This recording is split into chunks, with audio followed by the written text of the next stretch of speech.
राधे राधे। बाबा की असीम कृपा आशीर्वाद।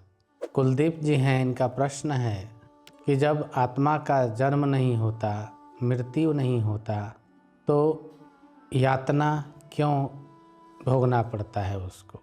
कुलदीप जी, आत्मा का जन्म नहीं होता, मृत्यु नहीं होता, परंतु आत्मा अकेले नहीं चलता। जब मनुष्य जन्म लेता है या कोई भी जन्म होता है जीव का, तो उसके साथ आत्मा के साथ सूक्ष्म शरीर पहले प्रवेश करता है गर्भ में, क्योंकि सूक्ष्म शरीर ही विस्तार करता है शरीर का।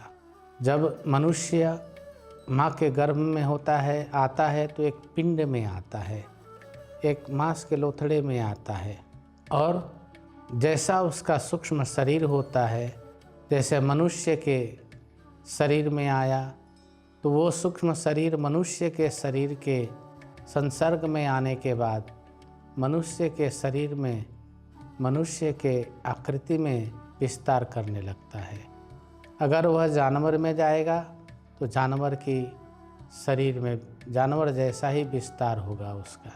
तो ये जो सूक्ष्म शरीर है, आत्मा उसके साथ चलता है। अब जैसे कोई बहुत बुरा कर्म कर लिया, शास्त्रों में वर्णन है, नरक में जाता है। नरक में स्थूल शरीर नहीं जाता, स्थूल तो यही रह जाता है। तो आपका प्रश्न सही है और बहुत ही सही है कि जब आत्मा ना जन्म लेता है ना मरता है, तो नरक की यातना उसे कैसे भोगना पड़ता है।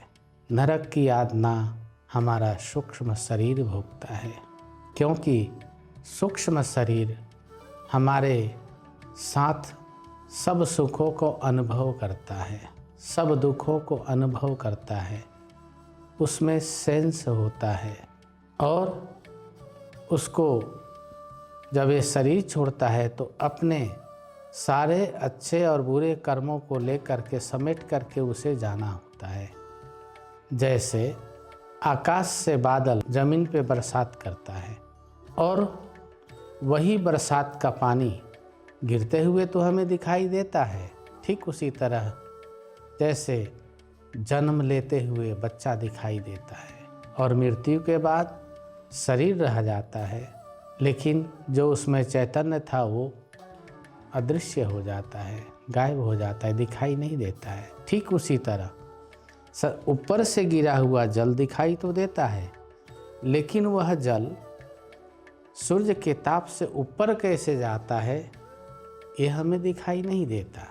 ठीक उसी तरह आत्मा शरीर से कैसे जाता है हमें दिखाई नहीं देता, आते हुए दिखाई दे देता है कि शरीर ने आत्मा धारण किया या आत्मा ने शरीर को धारण करके जन्म लिया, बड़ा हुआ, कर्म कर रहा है, सब चीज़ उसकी चल रही है, लेकिन मरने के बाद उसका स्थूल अस्तित्व रह जाता है और सूक्ष्म अस्तित्व चला जाता है। तो वह सूक्ष्म अस्तित्व, जैसे पानी किसी तालाब में इकट्ठा हुआ या किसी गड्ढे में इकट्ठा हुआ और वो सूर्य की गर्मी से चला जाता है, परंतु है वो पानी, वो फिर कहीं पे बादल के साथ जुड़ जाता है और कहीं और जाके बरसात होती है और फिर कहीं पानी का स्वरूप में आ जाता है। जैसे ही वो बादल के संसर्ग में आता है, वो अपने वास्तविक स्वरूप जल में आ जाता है, और नहीं तो होता वाष्प है।